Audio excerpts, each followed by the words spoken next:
Fala pessoal da Maneiros TV, estamos aqui para mais um Giro pelo Mundo. Na verdade, a gente vai continuar um Giro pelo Mundo que rendeu vários pedidos na semana retrasada.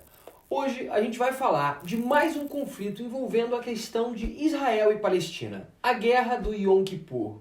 Logo depois da vinheta, claro!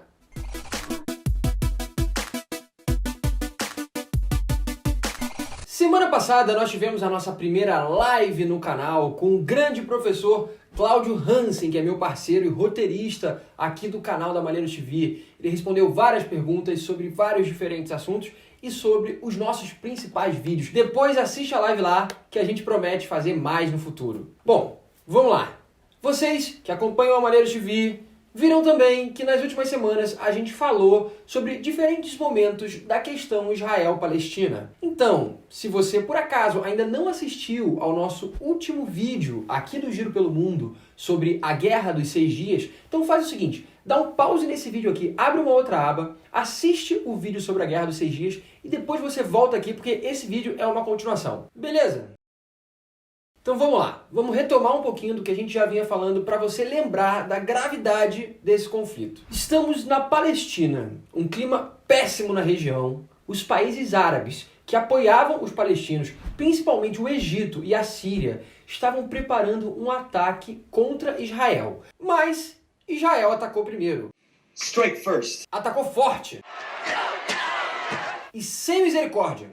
No mercy. Além de tomarem uma surra histórica, os países árabes também perderam importantes territórios em uma guerra que durou menos de uma semana. Ou seja, estava na cara que aquele conflito de tensão poderia virar mais conflitos a qualquer momento. E foi exatamente isso que aconteceu no dia 6 de outubro de 1973, quando outra grave guerra começou. Dessa vez, o dia do ataque é muito importante para você entender o contexto e o nome da guerra. Estávamos no Yom Kippur. Essa expressão significa o dia do perdão em hebraico. É uma data muito importante para o judaísmo, dotada de um simbolismo muito bonito. É um período de busca por perdão, por reflexão, em cima dos seus erros cometidos. Durante o Yom Kippur, é bem comum entre os judeus o jejum, o distanciamento das atividades normais e é claro que as sinagogas ficam cheias.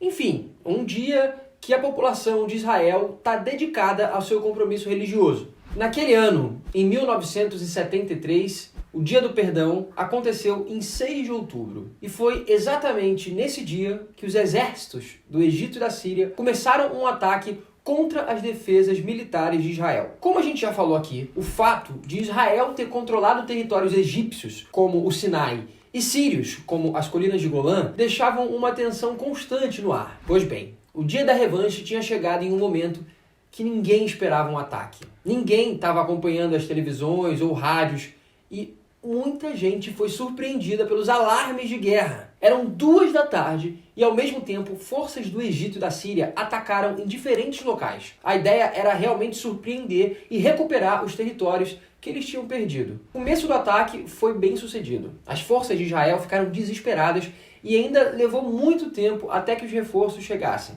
Ainda mais com os ataques simultâneos em mais de uma parte do país. Os ataques sofridos por Israel juntavam grandes exércitos, força aérea e um gigantesco ataque de tanques de guerra. Provavelmente o maior ataque de tanques de guerra de todos os tempos, para você ver como a situação estava difícil. Nos primeiros dias da batalha, Israel assistiu o Egito e Síria avançarem e conquistarem quilômetros de território. Existia até uma certa euforia por parte dos egípcios nessas vitórias. Mas, aos poucos, o exército de Israel foi começando a fazer ofensivas mais fortes e, obviamente, receber a ajuda do seu principal aliado. Você já sabe quem é? A gente já falou 1000 vezes aqui nesse canal. Quem é? Os Estados Unidos? Não. Exatamente. Os Estados Unidos. A chegada de armamentos e ajuda americana aumentou as tensões e deu mais poder de contra-ataque para o exército israelense. O jogo estava virando. Logo, Israel conseguiu voltar às áreas que tinham perdido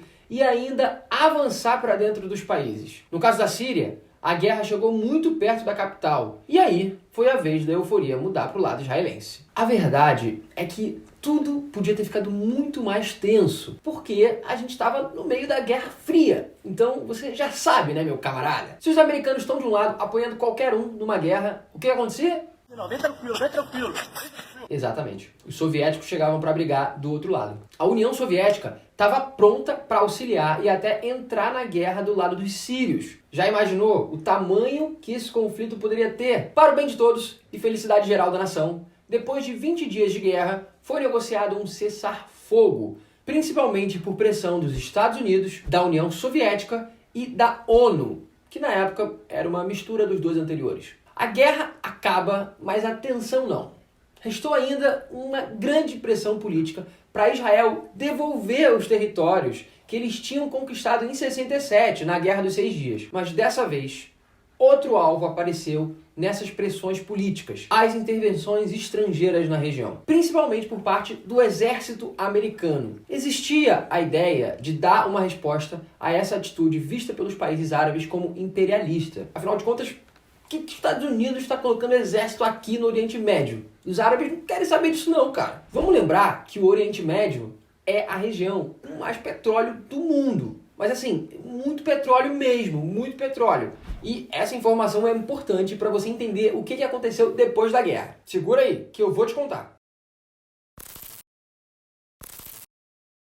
Uma organização dos países exportadores de petróleo, a OPEP para os íntimos, tinha sido criada desde os anos 60. Aí, esse grupo, que reunia vários países árabes, a maioria dos países árabes, falou o seguinte: beleza, Israel, vocês não vão devolver os territórios não? Vocês aí da ONU não vão concordar com essa palhaçada? Tá bom, então a gente também vai produzir menos petróleo. E aí, vocês vão fazer o quê? Com menos petróleo no mercado, adivinha o que aconteceu? O preço do petróleo disparou, gerando a famosa primeira crise do petróleo de 1973. Aqui nesse canal você já ouviu falar milhões de vezes dessa crise, porque somos um grupo de jovens cultos intelectuais. É verdade. Ou seja, olha só isso, vamos parar para pensar agora aqui. O que era para ser um conflito regional acabou com uma crise que afetou milhões de pessoas ao redor do mundo inteiro. Olha que doideira! Afetou todos os mercados. E a gente aqui no Brasil, a gente também não ficou de fora dessa brincadeira. A gente também sentiu muito os efeitos dessa variação de preços. Depois disso, Israel foi, digamos, aconselhada a melhorar a relação política na região, né? Porque não dava, né? Para com essa porra aí! Uma comissão foi criada para averiguar quem eram os culpados por Israel ter sido pega de surpresa no episódio da Guerra do Yom Kippur. Chamaram a comissão de Agraná. Como resultado, contrataram uma série de falhas dos políticos e da inteligência militar israelense. Olha, eu falei que eles eram incríveis no outro episódio, né? Não são tão incríveis assim, né? Por quê? Porque desde 1972 estavam acontecendo movimentos militares suspeitos na região, mas a inteligência israelense achou que eram somente manobras de treinamento ou até uma simulação. Olha aí, ó.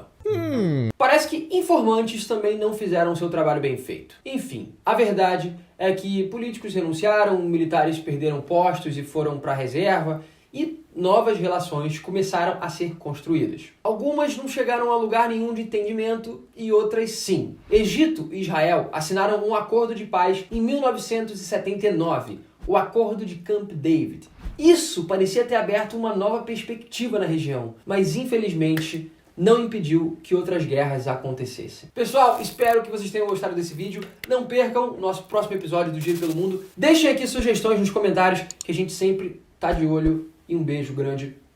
Até o próximo episódio da Malheiros TV. Valeu!